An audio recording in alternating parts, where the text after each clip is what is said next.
So whenever we go for a surgical procedure, we're expected to give informed consent.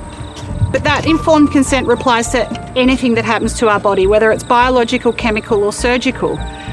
How are we giving true informed consent at the moment when we don't know the long-term effects of these chemicals that are coming out of the incinerator? In Australia, there are only 3 PFAS that are regulated in drinking water, but there's over 14,000 PFAS. So we really don't know where those other PFAS are, if they're acceptable in our waters, in the environment. So we're trying to figure out all of that. The 850 degrees that this incinerator runs at doesn't break down PFAS.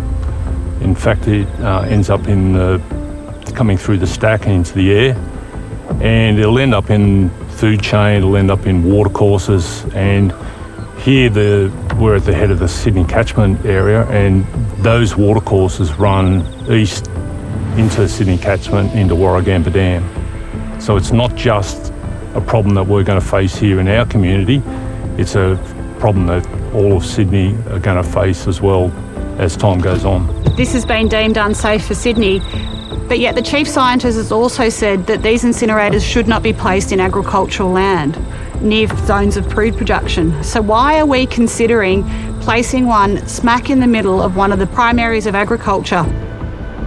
This fight is far from over, and we need your help.